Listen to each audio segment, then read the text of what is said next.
Welcome to Reparenting Radio. I'm Lisa Watson, a transformational coach, author, and cycle breaker, just like you. This podcast is a sacred space for truth-telling, remembrance, and radical healing. Each week, I share stories, spiritual teachings, and nervous system wisdom to help dismantle disempowering beliefs, break generational cycles, and reclaim our sovereignty. So together, we can build a new world rooted in love and freedom for the generations to come. If you're ready to remember who you are beneath the programming, you're in the right place. Let's get started. Welcome. Today we're going to talk about something that many of us wrestle with on our healing path, and that's recognizing self-sabotage versus alignment. And I'll be honest with you, this has been one of my biggest lessons on my own healing journey too. Because so often what we think is waiting for alignment is actually self-sabotage in disguise. It sounds self-loving when we say things like, I'm just waiting for divine timing, or I'll move when it feels like a full body hell yes. But the truth is, your nervous system doesn't feel safe to move forward sometimes. Based on old conditioning, it's putting the brakes on, when really all it needs is a little bit of reparenting. So let's talk about where that programming and that conditioning come from that causes us to self-sabotage in the first place. Well, from the time that we were born, our nervous system is learning what's safe and what is not, mostly through the behaviors that are modeled for us by our caregivers. We don't just inherit the words that our caregivers and the people around us are saying. We inherit their energy, we inherit their expectations, their tone of voice, all of it. And if every time you expanded, created, or expressed yourself and you were met with irritation, guilt, or the message that you were being selfish, your body learned that visibility equals rejection. And if you were praised only when you helped others, maybe stayed quiet or put your needs last, your body learned that shrinking is what got you love. So now, as an adult, whenever you reach for something bigger, like say to start a business, set a boundary, change a pattern, or receive more abundance in your life, your nervous system remembers those early moments and it says, wait, it's not safe to grow. Growth means that I'll lose connection. And that's why expansion can feel uncomfortable even when it is aligned. Our body associates expansion with danger. Reparenting is how we teach the body safety inside of expansion. It's how we update the old program that says, I have to stay small to be loved, to a new one that says, I can grow and still be connected. When we start bringing loving awareness to these patterns, we stop seeing resistance as failure and we start seeing it as information. The nervous system isn't the enemy. It's the messenger, and it's showing us exactly where love and safety got tangled. Because there's a fine line between divine timing and self-sabotage. And the difference is determined by the nervous system, not your calendar. The ego is kind of sneaky, and it'll say things like, don't rush it. The timing's not right. Or, I'm waiting for the universe to give me a sign. Have you ever said that? I have. Often it's not divine timing that's holding us back. It's simply our subconscious mind. And it's our subconscious fear of being seen, rejected, or misunderstood. It's the same child who once learned that standing out created distance or that expressing a need brought conflict. I am pretty sure that nearly everyone listening to this podcast has experienced that as a child. And now the same part of you uses spiritual language to stay safe. It's not wrong, it's protection. But awareness allows us to see that protection for what it is. It's an outdated program. And when you say you're waiting for alignment, ask yourself, am I waiting for clarity or am I waiting to feel safe? Am I truly aligned with my higher self, or am I avoiding discomfort by resistance. Readiness isn't a feeling, it's regulation. It's when your body and your soul finally agree that it's safe to move forward. That's why reparenting is so powerful, because it's not about forcing action. It's about creating enough internal safety for movement to become natural. You're not rushing alignment. You're reparenting yourself into it. You're telling yourself the truth now over the lies that have been told to you about yourself, or the lies that were modeled for you. Let's go into why we end up in this loop and staying stuck in these behaviors. Most self-sabotage is not laziness. It's not lack of willpower.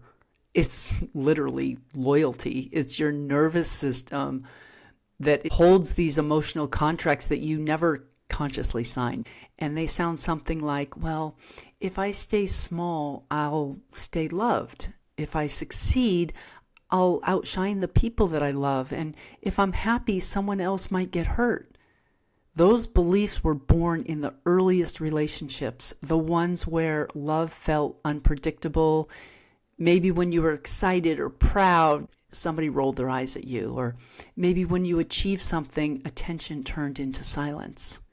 Or maybe your light simply made others feel uncomfortable. I know a lot of us starseeds can absolutely resonate with that. Your system learned that being small kept you connected, and connection equals safety. As adults, that program still runs in the background. You start to rise, you ask for more, you go to launch something, like a podcast maybe, to shine, and an old alarm goes off. Stop, this isn't safe. But too often that voice doesn't come in words that are quite that obvious. It comes more in, oh, I need another cup of coffee, or squirrel, like ADHD type of behaviors where you distract yourself, where you decide that suddenly you need to do the laundry and the dishes instead of working on that project that's going to move you forward. And you don't really see it as self-sabotage because you're not hearing this voice inside of you that is being so obvious as saying, well, if I stay small, I'll stay loved.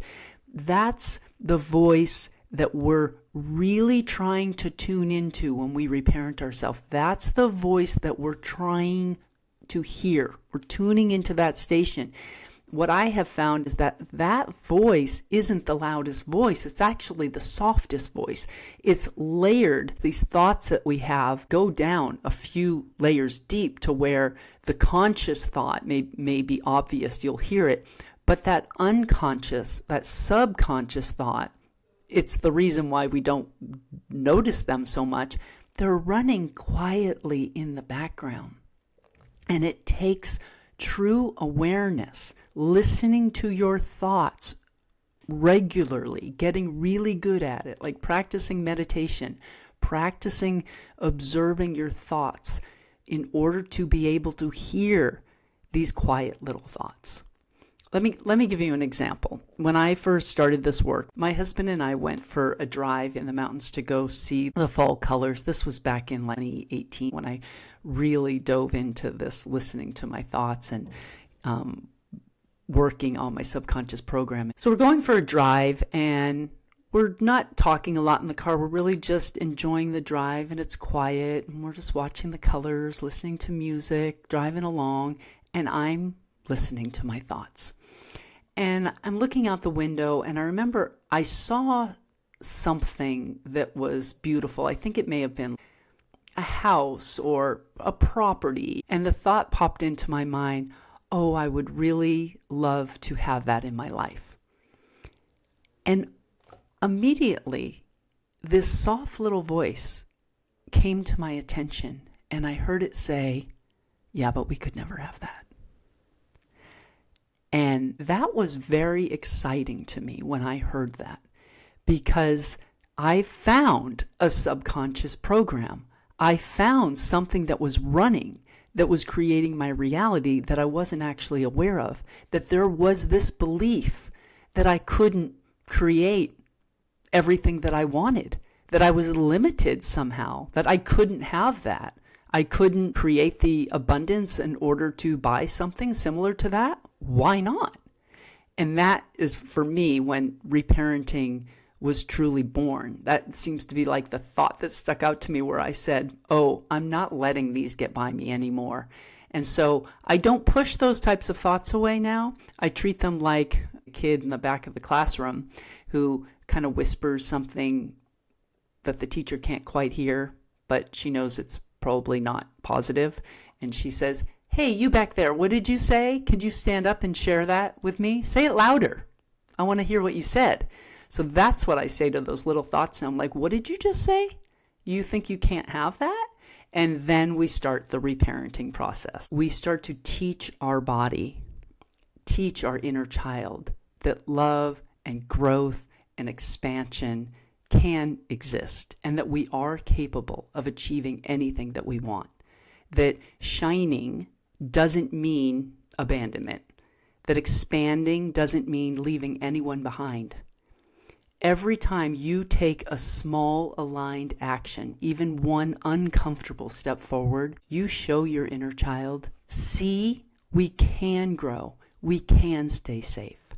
And that is how you rewrite these programs. You rewrite these belief systems and these conditioning of our childhood. So let's get into that a little bit more, the rewriting process. Awareness is so incredibly powerful. Literally, like awareness, I used to say it's 80% of the job, but I'm starting to think it's closer to 90 or 95. Like awareness does the work for you. It is so incredibly powerful. It doesn't alone rewire the nervous system, but it's what we do with that awareness. It's how we show up for ourselves differently that changes the pattern. So when you catch yourself hesitating or waiting for alignment, don't judge it. Take a breath and ask yourself, what part of me is scared right now? What memory or meaning might my body be reliving? For me, expansion meant abandonment. Shining my light meant abandonment. It was just the dynamic of my family.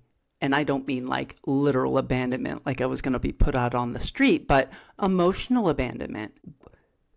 Being who I really was and shining my light and my brilliance and my love made some people feel really uncomfortable. I learned that it was better if I dimmed my light and shined my light onto other people instead, became a people pleaser, became codependent, put other people's needs in front of my own. That is what made me feel safe. And that's why I ended up in a toxic relationship for over 28 years, because from a nervous system level, that's what made me feel safe. So you want to ask yourself, what part of me is scared right now? What memory or meaning might my body be reliving? Just this question alone is going to shift you from being inside of the program running it to stepping outside and starting to witness it. Big leaps can overwhelm the nervous system. Tiny, consistent action can build safety. Write that email. Record the podcast. Have that conversation. Small wins tell your body, see, we survived. It's safe to move forward. Every time we choose to close a loop, dopamine is released. That chemical reward says doing the thing feels better than avoiding it. My son told me recently, my brilliant son said, I've learned that I get dopamine hits from doing the work.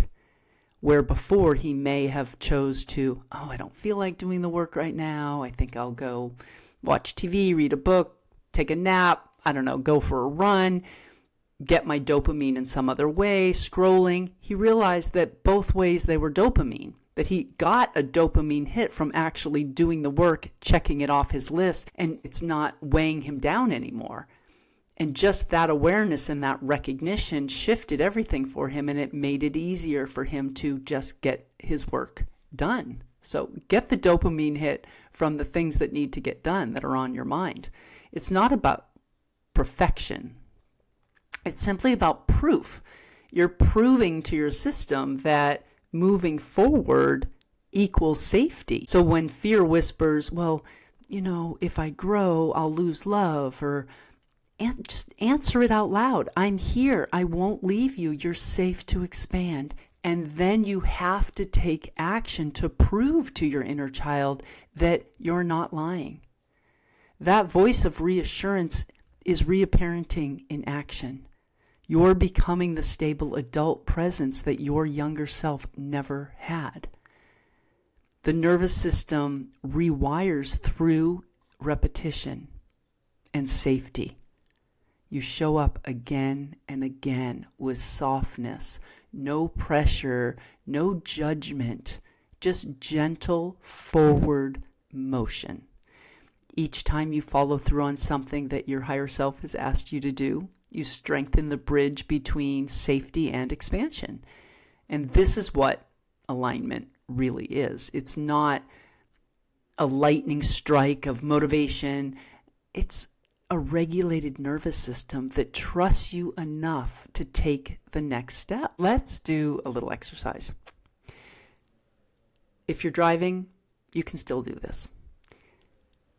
Take a breath, a nice deep breath in through your nose, out through your mouth. Do it again, and this time on the out breath, I want you to imagine that you're feeding every single cell in your body. It's just soaking up love and relaxation. Now think of an area in your life where you've been saying, I'm waiting for alignment. I'm waiting for clarity. Maybe it's a project that you haven't started, or a difficult conversation that you've been avoiding, or maybe it's just a version of yourself that you've wanted to step into but you're postponing. So ask yourself gently, is this divine timing I'm waiting for, or is it simply self-protection? Am I waiting for clarity, or am I waiting to feel safe? What if you could give yourself both, clarity and safety, right now? Because the truth is, alignment isn't a feeling that you wait for. It's a state you build through presence, awareness, and self-trust. So here are a few what I like to call reflection prompts, rather than journal prompts. And I want you to take a look at these this week. So you may want to pause this if you are driving, save it, bookmark it, come back to it, write these down. I have 4 prompts for you here, okay? Number 1, when did expansion first start to feel unsafe to me? Number 2, what were my caregivers modeling about success, visibility, or self-expression when I was a child? 3, what does my body need to feel safe as I expand? And number 4, how can I remind my inner child that growth and love can coexist? This is the heart of reparenting. It's about teaching your body new programs. It's about letting go of the old ones and adopting new ones. Ones that say, I'm safe to grow. I can shine and still be connected. I don't have to wait for alignment. I can simply become it. Thank you so much for joining me this week. If you would like a quick start guide to reparenting yourself, there is a link in the show notes to my quick start guide to reparenting. I also have a quick start guide to conscious parenting. The link is also in the show notes, and it will walk you through the core steps of creating safety, soothing resistance, and how to build trust from the inside out for yourself and for your children. Remember, you're not waiting for alignment. You're reparenting yourself into it. Thank you for joining this episode of Reparenting Radio. If it sparks something in you, be sure to subscribe, leave a review, and share it with a fellow cycle breaker. If you want to go deeper, visit my website at reparent-yourself.com for healing tools and programs. And be sure to explore my soul-nourishing children's books at awakentheone.org. Until next time, stay sovereign, speak your truth, and keep reparenting your way home to yourself.